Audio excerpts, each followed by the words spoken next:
What's going on, y'all? It's Das, and I'm ready to open up a big fat can of whoop ass here in Metal Gear Solid 5 Ground Zeroes. Finally, we're gonna get into Ground Zeroes. I originally thought I was gonna play this game the day it came out, but for whatever reason, I only decided to do it now. It doesn't matter as long as we get into this.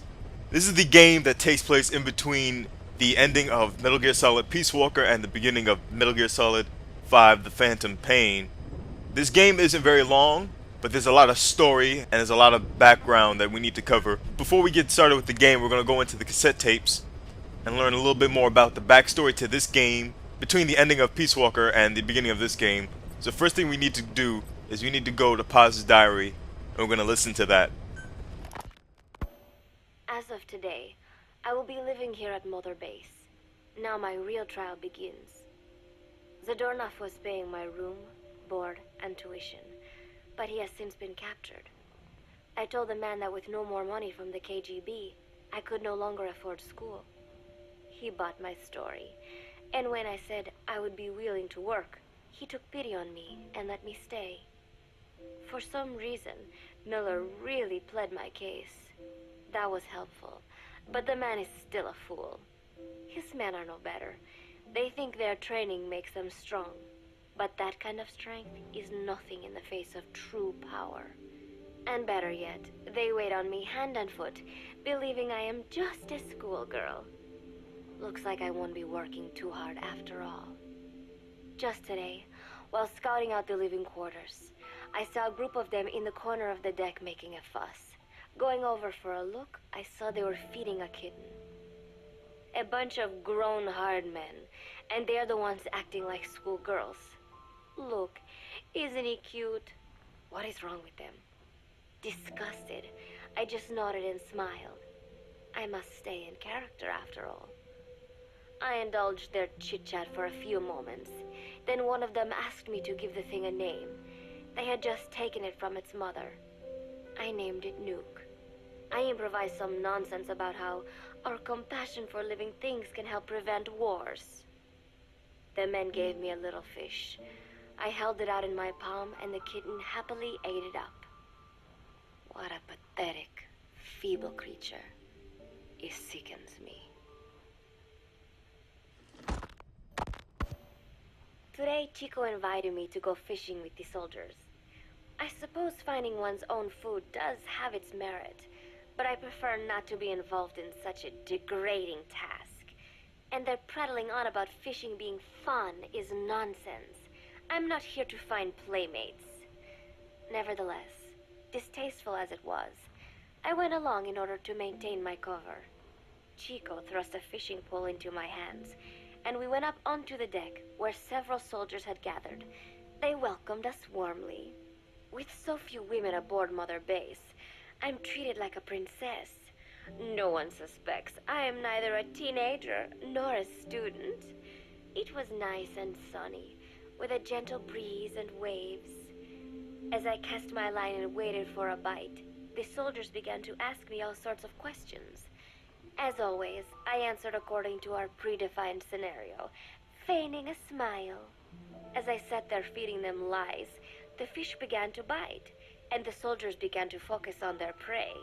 Chico had his bait stolen by a fish, and got so angry that he stood up and nearly fell into the sea. Everybody laughed.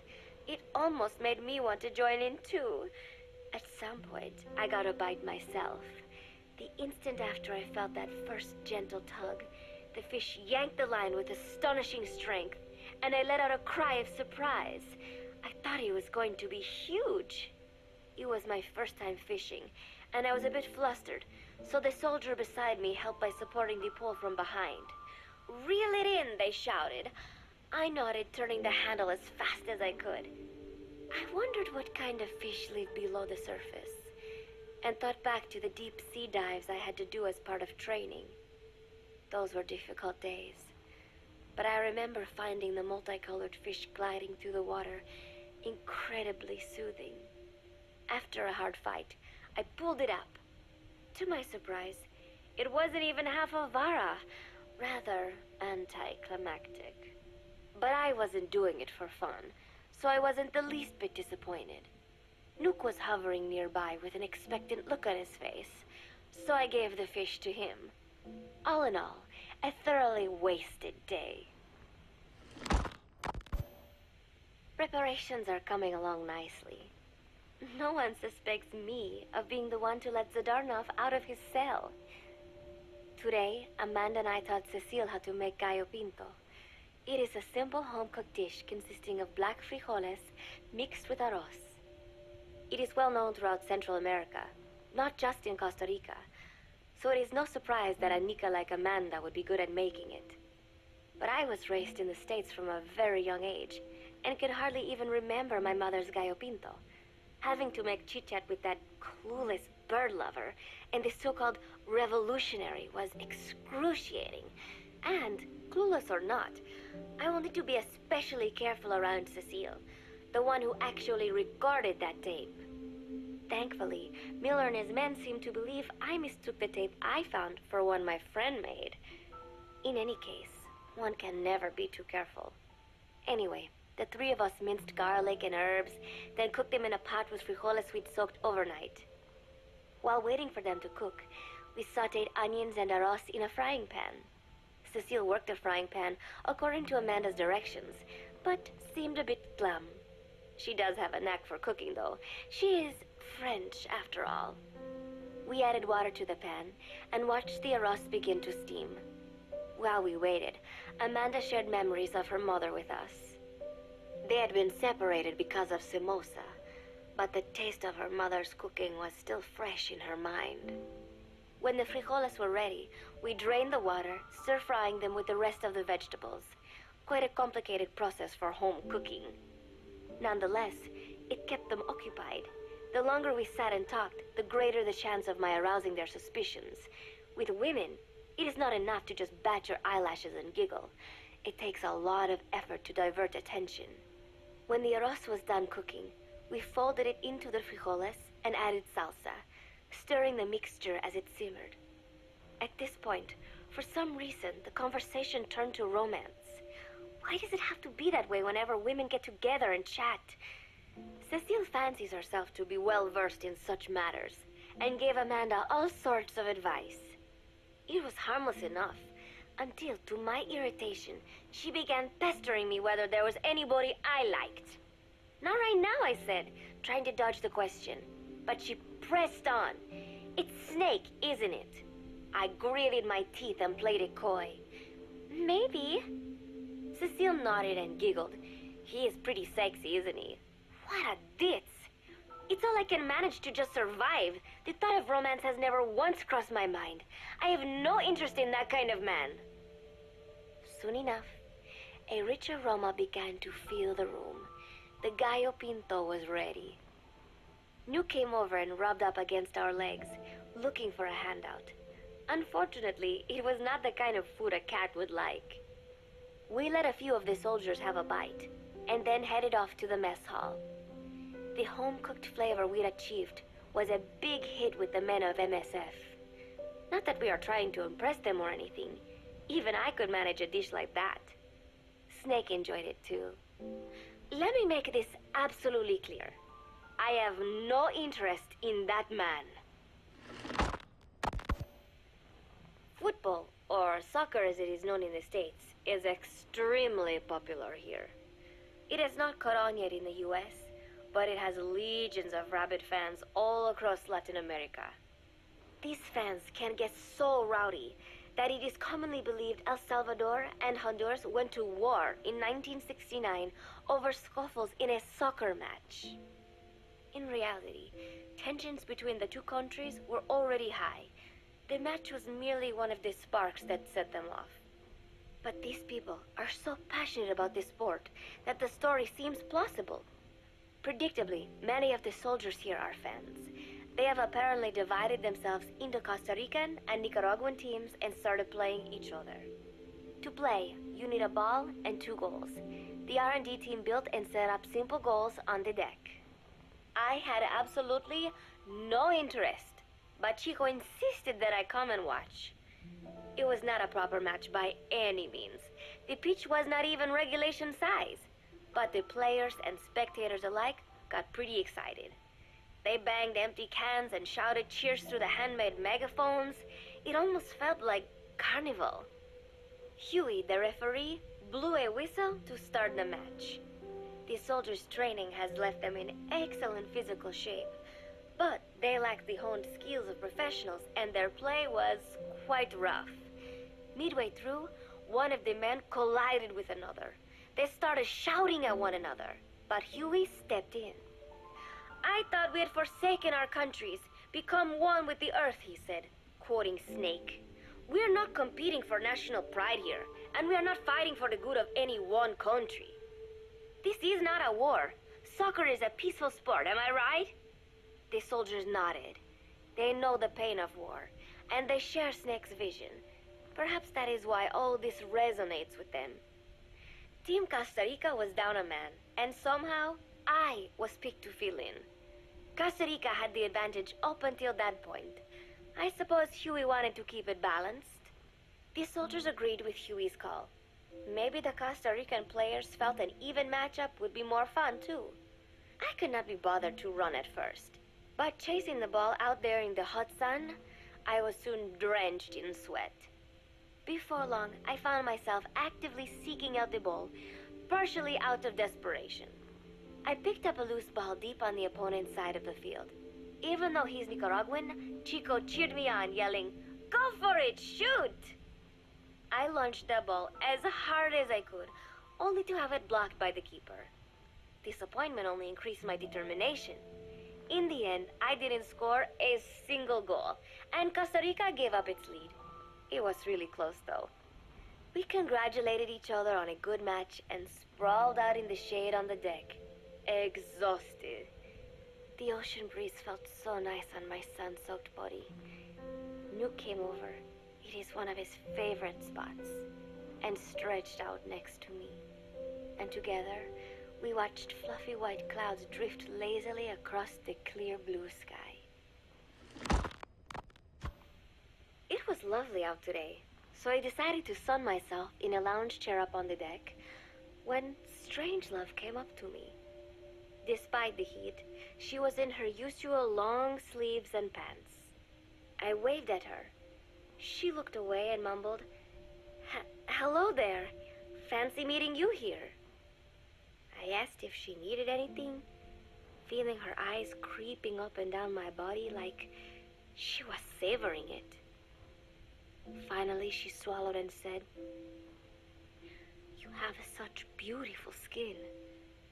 Bewildered, I shook my head and said, "No, not at all. I had heard rumors that she was a lesbian, but she couldn't be after me, could she?"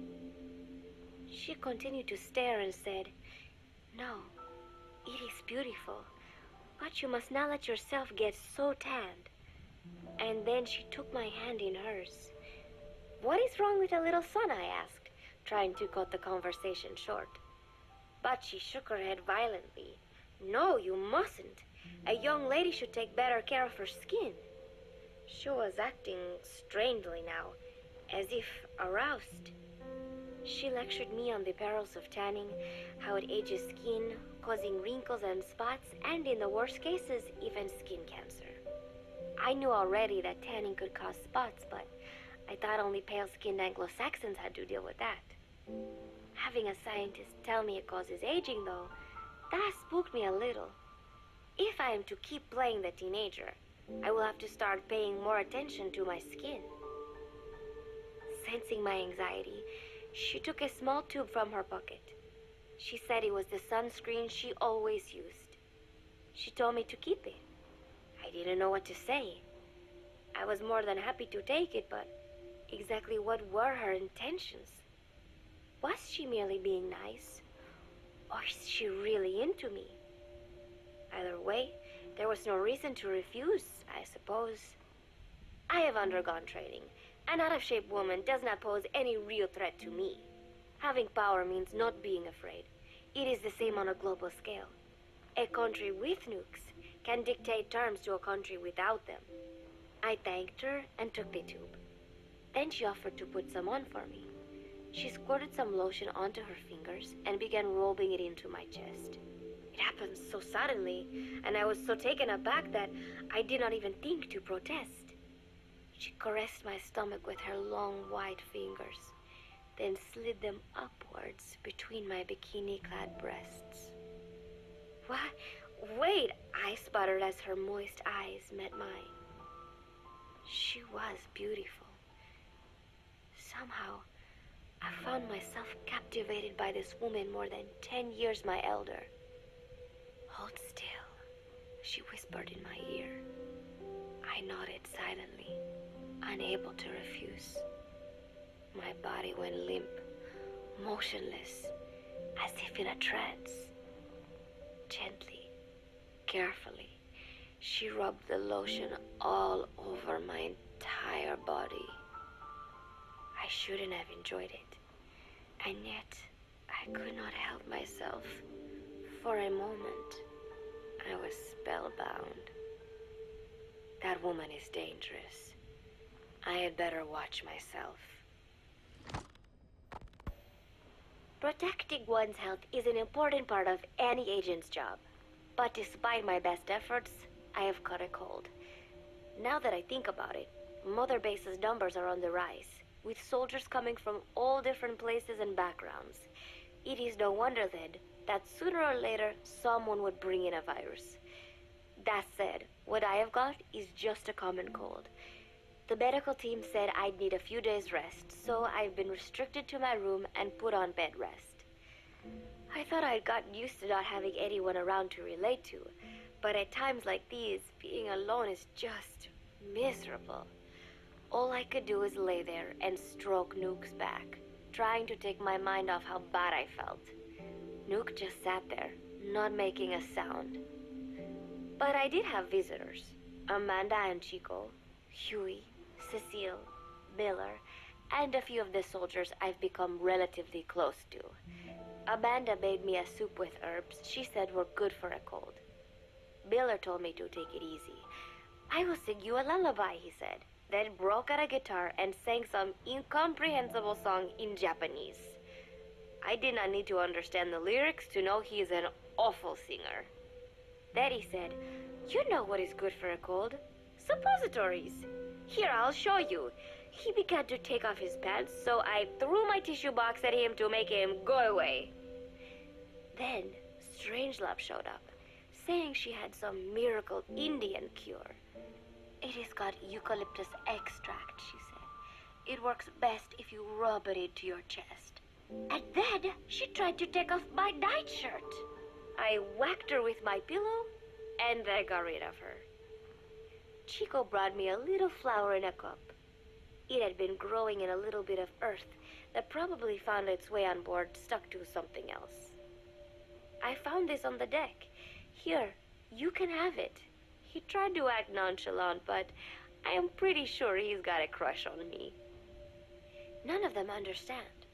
If they thought these little visits would cheer me up, they were wrong.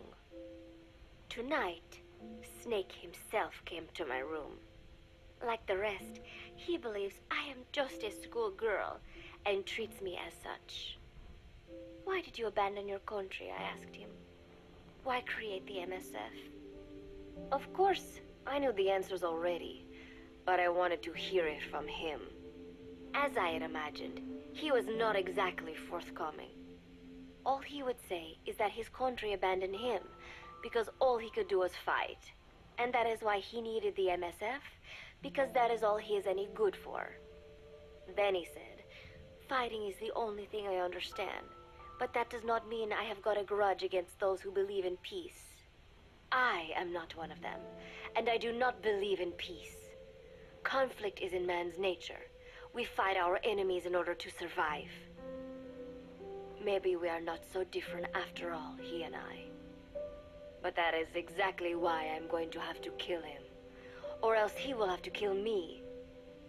When I stop and think about this wretched existence, being killed by a man like that suddenly does not seem like such a bad thing. Every month, Mother Base throws a party for all the soldiers whose birthdays fall in that month. There is something strange about a military organization having parties. Really though, It is just an excuse to drink and make noise. It is not easy to get alcohol on a fortress in the middle of the ocean. Most days they are training from dawn till dusk. They do not have time for things like drinking. That is why Snake and Miller came up with the idea, to give everyone a chance to let loose. Obviously, a bunch of boors like that are not going to bother with blowing out candles on a cake. Rather, they sit there in a cloud of cigarette smoke, drink beer, eat meat, tell tasteless jokes, and swap crude insults about one another's hometowns. But it hardly ever breaks out into something serious. They talk up a storm, but they're just having fun. It is funny. You have got members of FSLN rubbing shoulders with the UCLAs, people who once would have considered the other mortal enemies. I wonder if that is what makes Big Boss so popular. In leaving their countries behind, they leave their hatred for other countries too. Miller seemed a little protective of me. Hope they're not being too crude, he said. But soon enough, he too was drunk. He yelled, "Come here and take a look at the real Kazuhira Miller," then dropped his pants and mooned everybody. The other soldiers burst out laughing. I have never seen such a crude, ridiculous party before. And yet, all these people, laughing and acting the fool. Is this what they call peace? For some reason, I began to think about all that has happened since I came here. Fishing with Chico, cooking with Amanda and Cecile, playing soccer, having visitors when I caught a cold. When I stop and think about it, my time here has been the most peaceful of my life. But that is about to end. I cannot imagine he will be willing to negotiate. It seems I am to fight the legendary Big Boss. I do not know if I'll be able to beat him. But if I have to choose between death and defying Cypher, I will gladly choose death. The thought of dying does not scare me. But if I disobey my orders, the fear and despair awaiting me will be far worse than anything I can imagine. It was Cypher who took me in as an orphan, gave me food and a place to live. His orders may have been unreasonable, but I will never repay my debt entirely. It seems I have no choice. I must fight this man. I must fight Snake. Do you know Miller, Snake's right-hand man? Apparently has got at least one serious weakness. He is an insatiable womanizer. He does not bother me, most likely because he considers teenagers off-limits. But he has hit on every single one of the few female soldiers here at Mother Base. They ought to be telling him where to stick it, but end up falling for it so easily. I think some of it stems from the fact that he is actually not that bad looking. Anyway, today, that nasty habit got him in trouble. He and Snake got into one of their rare fights, and I was there to see it. They burst out of the showers, completely naked, trading punches. I am no child. The sight of a naked man does not make me blush, but this was something else. "Maybe this'll teach you," Snake yelled as he slammed his fists into Miller's chest. I heard later that apparently he had been two-timing someone, and that same someone had gone to Snake with her troubles. As I see it, it is her own fault for letting herself be deceived like that. If she is too dumb to see through Miller's lies, then she got what she deserved. But this was not the first time it had happened, or the second, and Snake read Miller the riot act. Miller argued back, and what began as a shouting match turned into a fist fight. "You son of a bitch," Miller yelled as he swung. "Not bad," said Snake, smiling, "but not good enough." And then he was back on the offensive. They had already been at it pretty hard in the showers, and their bodies were covered with bruises. Both of these men had been trained for war, their bodies deadly weapons. They were each bleeding from a dozen places. All this from a fist fight. Even so, it was far less gruesome than if they had given it their all. It was obvious that one of them would be dead were they fighting for real. Miller took another swing, yelling, "Try this then!" Snake parried, then responded in kind, but I could tell he was not aiming for anything vital. "You are one tough bastard, boss," Miller muttered. A smile crept across his face as he caught his breath. And then they went right on fighting. Blood and sweat flew off their glistening bodies. It was combat without hatred or hostile intent. I had never seen violence like this before. And yet, it was more than just a friendly tussle. They were utilizing every technique they knew. It was not a sporting match. They were not playing by the rules. How could they keep this up? At last, the two men tired themselves out, and the bizarre scene came to an end. They looked at each other's battered bodies, and then burst out laughing, embracing and congratulating each other on a good fight. It all seemed so idiotic. I still cannot fathom such behavior. But somehow, I got the sense that for all his womanizing, Miller really only trusted one person, and that was Snake. There was no way I could ever come between the two of them. And at that thought, I began to feel as if I had lost. All of Mother Base is preparing for a festival. Since Snake and his soldiers spend so much time fighting, they are setting aside one day a year for peace and relaxation. I do not know all the details, but apparently that is what Snake and Miller decided. These soldiers love the idea, of course. There is so little fun to be had here that everybody looks forward to events like these. That is all well and good, but somehow I got roped into getting on stage. Come on, we even both have peace in our name, said Miller. And Zadarnov, that old Ruski's name, has something to do with peace too, right? Hey, as long as we're having a day of peace, we ought to get an act together. The three-piece band. I thought he was joking. He then proceeded to share his idea without bothering to check with me. And now, I am slated to sing. Apparently, he had heard me on the deck one day, and since then he's wanted to form a band. Everybody's looking forward to it, so there is no way for me to back out now. I have never done anything like this, but it does feel kind of nice to know that people are looking forward to it. I mean, it cannot be any worse than Miller's singing, but modifications to Zeke are already finalized, and I must complete my mission. Betray Cypher now, and I will face a fate far worse than death. Still, there is no need to put things in motion just yet. What difference would it make to just wait a little while longer? A whole day of peace. The mission can wait until after that. Can it not? I know I am only delaying the inevitable. When the day comes, one of us will have to die. Snake or me. But still, if I could just come up with some way to stall Cypher, at least until our day of peace. When did I start having thoughts like this? My cover is blown. They know nothing of Cypher or my true objective, but they know I am a spy. There is no more time left. I must act now. I must complete my mission. How did it come to this? All I wanted was 3 more days. Just 3. Miller's already finished writing the song. It is called Love Deterrent. It is about a girl who cannot express her true feelings. I have been practicing. I am no pro, but I was pretty sure I would do a decent job. And now this. Cypher found out that Zeke was complete. He must have someone inside Mother Base besides me, spinning his tightly wound web of control, leaving no room for individual will. Typical.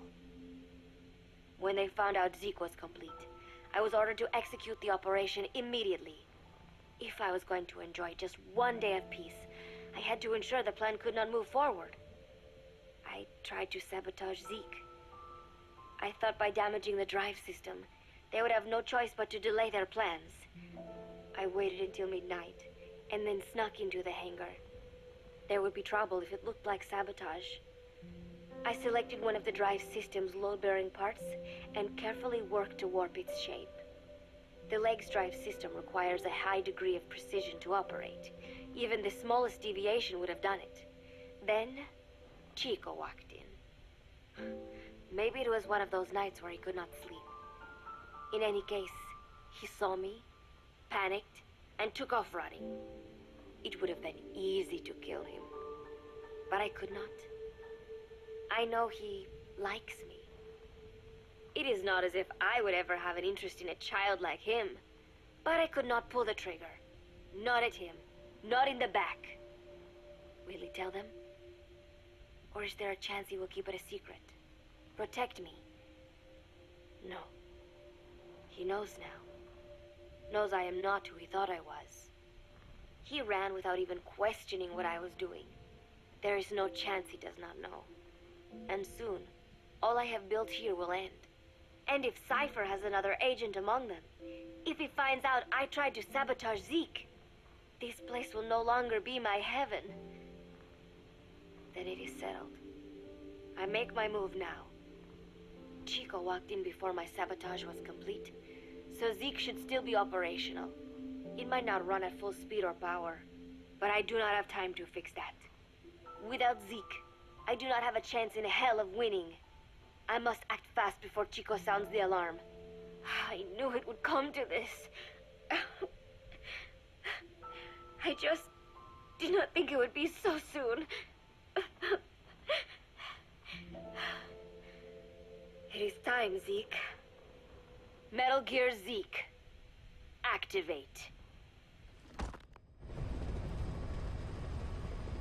Alright, so those 10 diary entries from Paz give a great look into the background of Metal Gear Solid Peace Walker, the events of Peace Walker from Paz's view. And you see how Paz was, in the beginning, very almost disrespectful of Big Boss and what he was trying to create at MSF, and through time and through her relationships with the members of MSF and some of the soldiers, she kind of grew to respect Big Boss and MSF, and she got a little bit of an attachment to MSF. So you see that her loyalty to Cypher, who kind of raised her and brought her up, you see her loyalty to Cypher was wavering at the end, but in the end she had to go down. And I just love those diary entries. Those diary entries are from Peace Walker, and I just love them because they give a great look into the backstory of Peace Walker, what was going on from Paz's point of view. Alright, so now we're done with the diary entries. What we also need to go over is Paz's spy log. I heard about Paz's tapes. Yeah. Why do you think she'd leave him behind? And that diary? Whatever it was, her commitment was wavering. That much is clear. So she was leaving clues to help us. No way to know for sure. And the ocean's not giving her back. November 4th, 1974. At the outskirts of Barranquilla, Colombia. Contact with Big Boss successful. Zadornov posed as my professor, but Big Boss took one look and knew he was KGB. However, he does not seem to suspect me. To him, I am just a peace-loving student, and another victim of the CIA. We asked him to drive the CIA out of Costa Rica. To him, this means betraying his country. His forces are smaller than anticipated. They drift from place to place with nowhere to call home. That provided us an opportunity, so we seized it. Zadornov offered them a plant off the Costa Rican coast to use as a base. As expected, Miller jumped at the chance. Although initially reluctant, Big Boss came around when Zadornov played him the tape. All because the voice on it sounded like his mentor, the boss. Naked Snake, the man who once saved the world from the brink of nuclear war. Awarded the title of Big Boss for his service. He later became a mercenary, abandoning both his title and his country. To him, that honor was steeped in the blood of the boss, the mentor he was forced to eliminate. Exceptionally charismatic, he possesses unparalleled combat and intelligence-gathering abilities. His only discernible weakness is her. This operation hinges on how effectively we can exploit that. Kazuhira Miller is Big Boss's lieutenant. Half Japanese, half American. He once served in Japan's self-defense force. Though he and Snake first met as enemies, They discovered a common bond and together built their private army, with Miller directing business and administrative affairs. He comes off as shallow, but his true intent is hard to read. I must be careful. All that is clear is his infatuation with Big Boss. With East and West fighting over its control, Central America is now the most contested region on Earth. CIA Central American Station Chief Coldman has developed Peace Walker, a fully AI-automated, fail-deadly nuclear launch system with which he aims to reignite the Cold War. Snake's new objective in Costa Rica is to prevent that. Zadornov's, or should I say, the KGB's plan is to play the two sides against each other, turning the entire region red. Not one of the three parties realize they're all just pawns in Cypher's hands. Cypher watches all. Mother Base has developed rapidly since being established in the Caribbean Sea. They recruit more personnel daily, and already their mercenary services are turning a profit. Big Boss's leadership and charisma, and Miller's business acumen drive this impressive growth. Furthermore, joining forces with a faction of the FSLN has expanded their power even more. They have even commenced their own weapons development program. All is proceeding according to Cypher's will. I could not be more pleased. Snake's pursuit of Peace Walker led him to an AI modeled after the boss's thought patterns. It was incomplete, but, somewhat ironically, making contact with Snake was the necessary finishing touch. Meanwhile, the scientist behind Peace Walker's locomotive control, Huey, defected to Snake's army. His presence has greatly accelerated weapons development at Mother Base. I failed to anticipate Coldman's madness, but nuclear war was averted. However, this was only after the boss AI on board Peace Walker sank itself to the bottom of the lake, in what could be likened to suicide. The boss laid down her gun, choosing to sing for peace instead, and Snake, himself a gun, parted ways with her. In doing so, he reclaimed the title he once abandoned. He is Big Boss. Zadornov has been detained. Since this leaves my cover identity without a guardian, the Mother Base staff has taken me in. I am now better placed than ever to monitor their internal affairs. Everything continues to unfold according to plan. The developer of the boss AI, Dr. Strangelove, has also come to Mother Base. With her and Huey's expertise, they can now develop a weapon capable of matching Peace Walker. Development on the bipedal weapon is now complete. They call it Metal Gear Zeke. It stands there like some sort of mystical guardian. The soldiers gaze on it with pride and reverence. Big Boss has elected to arm it with a nuclear weapon. As an army without a nation, they seem to feel the need for a deterrent against whatever the world might pit against them. It is a dangerous gambit. Why do such a thing? Their nuclear strategy differs from the Americans and the Soviet Union. The superpowers deter attack by revealing their nuclear arsenals to one another. Snake and his men know that if they were to go public with this, the whole world would unite against them. Business would dry up overnight.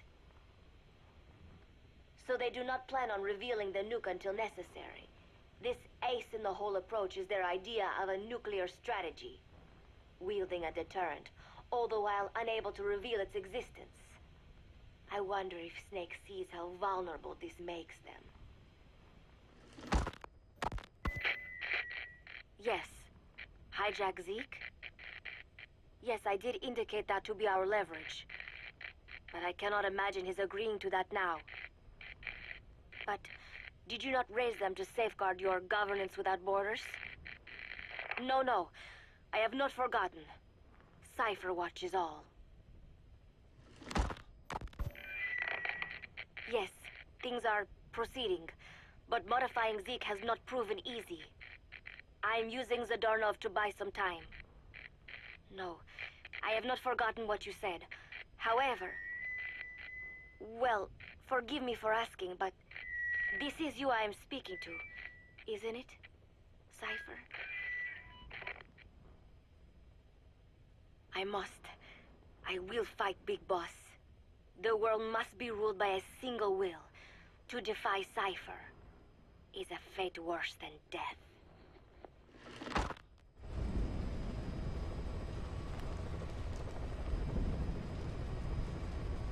So Paz's report was more of a look into the events of Metal Gear Solid Peace Walker from Paz's view, while Paz's diary was more of a look behind the scenes of the events of Peace Walker from Paz's point of view. Now we've gotten the backstory of this game out of the way, we're going to go into the pre-mission briefing.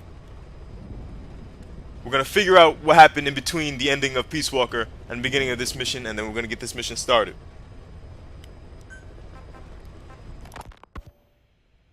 Snake, yesterday we received official communication from the IAEA. It says, it has come to our attention that your organization recently purchased nuclear fuel from Uzbekistan authorities. We request permission to inspect your facilities. What a load of bullshit. Yeah, they're after Metal Gear Zeke's nuclear warhead. I'm betting this is payback from Cypher after Paz's leak. Using the UN. There's no telling how much influence they have. But the IAEA can only do inspections in countries that are party to the NPT. And we're not a country. Exactly. We haven't signed a safeguards agreement with the IAEA over peaceful nuclear use, and we're not obligated to report any nuclear material we have, nor information about any nuclear facilities. The IAEA has no authority to inspect us. But despite all that... That nuke's our last line of defense. We don't want to announce we have it until the world is preparing to wipe us off the map. Until then, we let everyone think we're just a private army with conventional firepower. What's Huey's take? That the problem's how to hide the nuke in Metal Gear. But I gotta tell you, he was all for it. I see. But there's no way we can have the IAEA poking around here. So what do? Ignore them? Send them an official letter of refusal. Say that we're a private organization and we've done nothing to attract this suspicion. You got it. We finished Zeke's waterproofing reinforcement yesterday. The day after tomorrow, we'll be done installing the main depth control tank, the compressed air tank, and the attitude control propeller pod. Huey. If the underwater test goes well, next week we'll try the 300-foot seabed depth. Drop the act, Huey. How did we end up agreeing to the nuclear inspection? Because after you sent that letter, I told them. After careful reconsideration, we agree to your request. And frankly, we should be inspected. This is our chance. If they come and go without discovering the nuke, we can tell the world we're clean. Of course, it's risky, and we'll have to make sure everything's perfect, but it'll be worth it.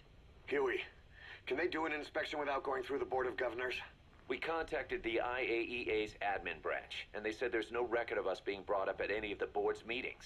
I'd say probably a preliminary inspection to determine whether we should be referred to the board. So it's bound to be a small inspection team, and they won't be here that long. Don't worry, leave everything to me. Has the media gotten wind of this? Yeah, 2 major Western networks want to do stories on us. I planned on saying yes. What? You want to broadcast this place to the world? That's why I agreed to the inspection. This is a golden opportunity. We can use the media to prove to the world we don't have a nuke. Besides, even if we said no, it would just be delaying the inevitable. Kaz, our hands are tied now. Start getting the place ready. Thanks, boss. Don't get the wrong idea. You've set it up so that any more changes of heart will arouse suspicion, that's all. Zeke stays, but we'll have to move all other AFVs to shore. Any potential troublemakers can go with them for some mandatory R&R. Sound good, boss? Just do it. About the inspection, what do we tell the men? The truth. What else? The one thing we don't need to worry about is anyone here spilling the beans about Zeke. Good point. What about the Sandinistas? There's still quite a few of them left on the base. I hate to say it, but it won't look good having Soviet bloc personnel here. The problem is, moving a group that size in a hurry would look even worse. At least Amanda's on assignment in Cuba. They'd recognize her. She should stay put for now. All civilians save Huey will have to return to their countries. Even your Parisian. Of course, we'll get her whatever paper she needs. Dr. Strangelove's departure came at a perfect time. The less Zeke-related staff here, the better. Wait, she left? That's right. You were away on a mission. She left last week. There's nothing cooking in AI weapons research, and Zeke is complete.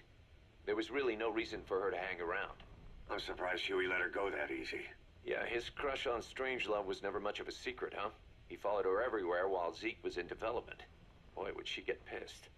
But he does have a lot on his mind right now. I've got bigger issues to deal with. That's what he said. That's the spirit, Huey.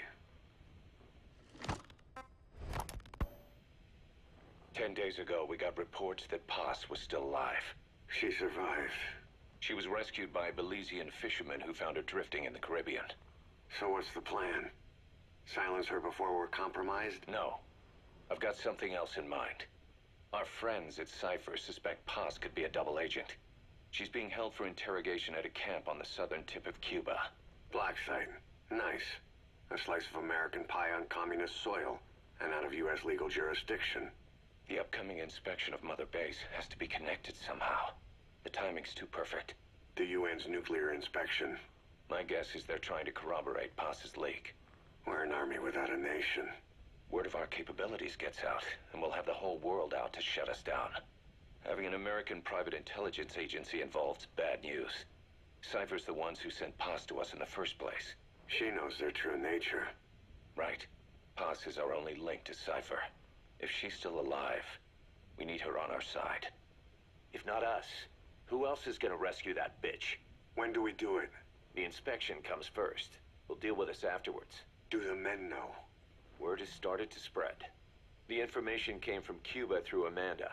One of the base personnel used to belong to El Frente. I'll tell everyone we don't concern ourselves with the survival of enemy spies. We need them focused on the inspection. And if we get her back here and she isn't cooperative, there's still plenty of room for her in the ocean. Works for me. What about Chico? He had a chance to stop Paz from hijacking Zeke and he blew it. He's carried that guilt ever since. Kid really did care about her. Chico, it's hard to say how he'll react. Have Amanda call him out to Cuba. He shouldn't be here right now. Good idea. They haven't seen each other in a while. Little time with Big Sis and he'll forget all about you-know-who.